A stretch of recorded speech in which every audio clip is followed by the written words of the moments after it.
So I don't normally make review videos, but these are the kind of videos that I want to start making more of. And almost a year ago to the day was when I started reacting to Rise of the TMNT on the channel, and it's brought me nothing but good fortune since then. And I just got done with a sneak preview of Mutant Mayhem, and I kind of want to talk about it. So here we go. I don't have a script written. This is just me winging it. This will be a fun little, like, dip my toes in the water kind of thing for these kind of videos. I did one of these a while back, but this is me getting back in the mode. So here's the thing. I need you guys to understand that Spiderverse in this household, in this bar, all right, how about that? In this bar, Spiderverse, from an artistic standpoint, reigns supreme over any other movie that I've ever seen. I like the second movie fine, but that first movie has slowly, over the last couple of years, become my favorite movie of all time. I cannot tell you how many times I've watched it. It still gets me choked up. It still gets me hype. I'm always in awe of the animation. I can never say more nice things about Spider-Verse than I already have. So when I tell you, I think I like Mutant Mayhem more than Across the Spider-Verse. And I don't like it as much as in the first Spider-Verse, but only because that first one had just such powerful scenes. Ninja Turtles it's up there, man. I can't get over how good this movie was. I'm gonna debate whether I think this is the best Ninja Turtles movie I've ever seen. That's how good this movie is. All right, Rise of the TMNT. Everybody that's on this channel, they know how much I love Rise of the TMNT. And for you guys who have been waiting for season 2, I promise it's coming. Just look at all this art. Look at how much fan art. Look at how much animation. Look at how much watercolors. Look at what I did for every reaction of season 1. So like, when I say Rise of the TMNT movie like became my favorite Ninja Turtles movie after I saw it, I don't know, man. I think this might beat it. I tell everybody that like the Ninja Turtles has been the franchise that's just been with me the longest. It's the one that means the most to me. Even if you fuck it up, I still don't care. Like I didn't care for the Michael Bay movies, but I still saw them in theaters and I was still just like, the boys are on screen. I don't care, whatever. But man, Seth Rogen, dude, this dude just gets it. Between Preacher, Invincible, The Boys, and now this, everything that he dips his toes into nerd-wise, it always comes from a place of love. It just always comes from a feeling of like respect for what came before and trying to do the best you can, making some kind of either an adaptation or like this is its own thing now. And I just heard that it's getting its own series. The fact that they've already got this whole thing, like I'm going to talk about the art, don't worry, but the fact that they've already got the groundwork in place to be able to make a TV series in this kind of style, because this is just I won't say that I like it more than Spider-Verse 1. I do think it's more impressive from a 3D art, CGI, 2D blend, for like whatever you want to compare, like those two kinds of things together. I think this blows everything I've seen out of the water. This is one of the most graphically gorgeous movies I think I've ever seen in my fucking life. It was just like, I'm trying to not be as hyperbolic as I usually am. I know I just got out the theater. I'm kind of hyped still, so I'm doing my best to like stay grounded when I'm talking about this, because I don't want to get your hopes up and then have you be like, it was all right. I did a reaction to the first trailer before I finally stopped watching anything, as I wanted to be surprised, and I said that the backgrounds all look like just their scribbles, literally like scribbles, just literal scribbles everywhere. I am here. Look at I am here for literal scribbles. There's a YouTube artist that I follow named James Julier. He does art tutorials. I've done a couple of them, and he does a really good job of making these really complex looking paintings out of basically just scribbles. And this is not that. You notice the scribbles. Like, you'll see the moon in the background, and it's just like 7 big ass scribbles in a circle that just are kind of squiggling together. There's just squiggle lines and shit absolutely everywhere in every frame of this movie. But it looks so cool. I remember reading a thing or watching a thing where they were talking about Miles Morales's his pupils and his iris, and how the black outline of his iris is like oblong shaped and it goes outside where the actual color is. And it was their personal little like design choice to be, you know, to not strive for perfection type thing. This movie, like every single character is just that. Every single character in this movie is Miles Morales's iris outline shape. Everyone's just oh my god, there's no symmetry anywhere in this movie. things are crooked. One of the reasons why I think I might like this more than Spider-Verse 1 also, because trying to think, what was it called? I think it was called Kid's Story from the Animatrix. It was done by Shinichiro Watanabe, where once the craziness breaks out, it's scribbles. It's really abstract, but it looks so fucking cool. Out of all the Animatrix shorts, it's the one that I remember the most simply for the art style. And anyone that's on the channel knows how much I fucking love Mob Psycho. I really, really dig scribbles. I don't know why that's my thing, but if you can make scribbles look really fucking cool, I am here for it. And this entire movie is just scribbles and more scribbles, and everything just looks so good. There's a couple odd design choices when it comes to like the background characters, like just like random people on the street, and they have a very Rick and Morty, like one eye is like 3 inches higher than the other one, and they're different shapes. It looks fine. It just, all I could think about was the Rick and Morty type characters when I was looking at them. I'm going to be completely honest with you. I wasn't sure about this April. All right, I'm going to be real. I was wrong. I was wrong for even doubting it, because I love April O'Neil in Rise.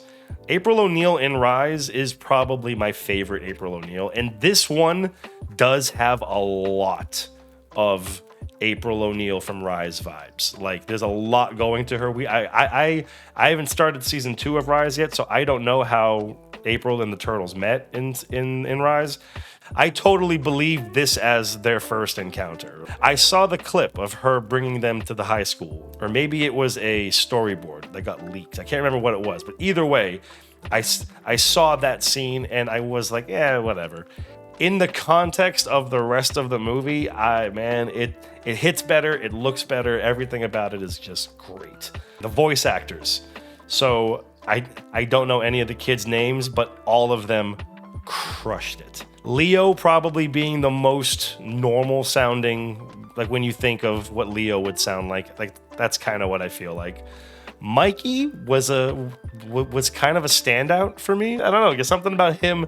I think he was the best voice actor out of the 4. Raph had me dying.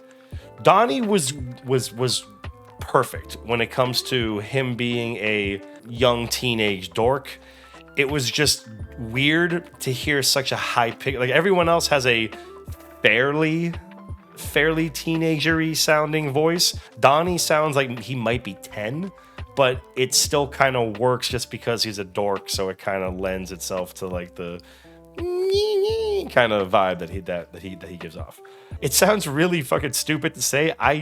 The entire movie I kept saying, is that Ice Cube? Like, I have to have seen a trailer that had his name somewhere in it before. There's no way I didn't, but for some reason I couldn't 100% confirm in my head that it was Ice Cube. But I'm like, I feel like he's just playing Doughboy. But he had my favorite line delivery in the entire movie, which if you want, I'll talk about it in spoilers. It's not really a spoiler, but I don't want you to have this scene ruined for you, because he has a quote in this movie. Ice Cube has my favorite line delivery in the Ninja Turtles movie. Jackie Chan as Splinter. At the beginning, I wasn't sure how I felt about it. Like, I like Jackie Chan as Splinter, like that particular casting. His particular Splinter, I wasn't 100% with for the majority of the movie, but then around the end, he came back around for me. Who else is in this? Post Malone, Seth Rogen, Paul Rudd. Paul Rudd as Mondo Gecko was pretty great, I'm not gonna lie. Paul Rudd as Mondo Gecko was pretty fantastic. Michelangelo and Mondo Gecko's friendship is one of my favorite aspects of the entire movie when it comes to a writing storyline point. Because like right now, I'm still, all I can think about is the scribbles. I wasn't sure how obvious the scribbles were going to be.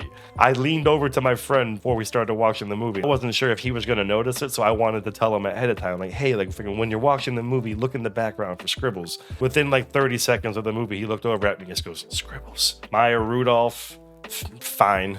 She's barely in it. It's fine. Giancarlo Esposito as Baxter Stockman. I was surprised that I kind of love this Baxter Stockman. I think this is my favorite Baxter. This is my favorite version of Baxter Stockman from a character standpoint. I talk about in Rise about how fucked up he got in the 2003 series, but I didn't really give a shit about him. Like this Baxter, I was like, yo, like I kind of feel for this dude. I like this Baxter Stockman. The music, what a soundtrack, but it's weird because the soundtrack shouldn't work. This for the same reason that a lot of people had with the soundtrack with Mario, where just sometimes you didn't need the licensed music. I don't feel that was the case here, but like it very easily could have been because a lot of the music selections just feel a little, I don't want to say cliche, because they're not. It's New York. There's a strong New York vibe throughout the entire soundtrack, but there's so much of it is the only reason I think it might like not cross a line, but like walk up to it and at least be able to like see where the line is without going anywhere near it. There's a lot of licensed music in this, but the only reason why I really feel like the music works is just the vibe. I know it sounds stupid, but the vibe of everything that you're seeing on screen just syncs up with the music that's playing so perfectly that just the vibes.